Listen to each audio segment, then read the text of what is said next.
family worship is grounded in God's family covenant and God's own family heart, going all the way back to the Trinity itself. Three persons in one Trinity. Now, how do we connect that then to the duty of family worship? That's my second thought. Well, Joshua in Joshua 24 is 100 years old, I said, and he assumes his family will continue family worship. He says, as for me and my family, we will serve, we will worship the Lord. And that family worship of Joshua was so pervasive that we read in Joshua 24, verse 31, and Israel served the Lord all the days of Joshua and all the days of the elders that outlived Joshua, that is the next generation, which had known all the works of the Lord that he had done for Israel. So this is a huge encouragement to God-fearing parents to know that the worship of God that they set up in their families may last one or more generations after them. So Joshua gives us just a wonderful example here. Now, what are we to do? What are we to do in family worship? We could go to many texts. We could go to Deuteronomy 6, where it talks about talking to your children diligently. We could go to other places in the New Testament. But basically, we can boil it down to four things. Number one, there must be a daily reading of the Word of God. A daily reading of the Word of God in our families. 2 Timothy 3, 14 through 17. That's how Timothy grew up knowing the Scriptures. Apparently, his father wasn't there, so his mother took over that role, and his grandmother, and read the Scriptures to him day by day. Number two, daily instruction in the Word of God. As Moses writes in Deuteronomy 6, we're to talk to our children every day about the things of God.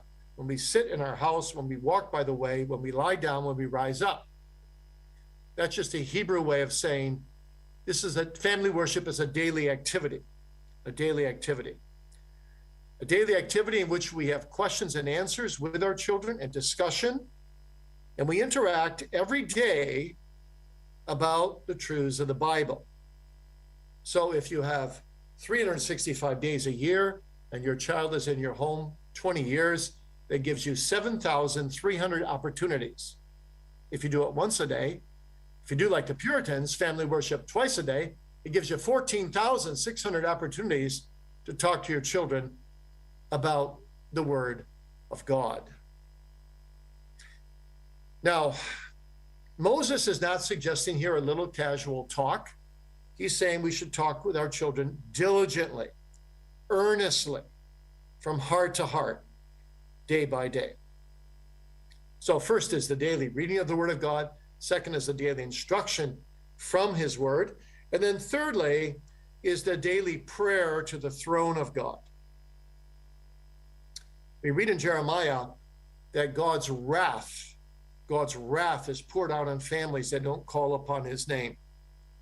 We read in 1 Timothy 4 that everything is sanctified by the Word of God and by prayer, also in our families. We read in Deuteronomy 8 that man doesn't live by bread alone, but by every word that proceeds out of the mouth of God to the nourishment of our souls. It's obvious. We need to come before God's throne every day as a family. The Puritan Thomas Brooks said, "A family without prayer is like a home without a roof, exposed to all the storms of heaven." And the fourth thing we need to do, according to the Bible, is to have daily singing of the praise of God. Psalm 118, verse 15 says, "The voice of rejoicing and salvation is in the tents of the righteous." So what that means, of course, is this is not synagogue worship, but this is worship in the home.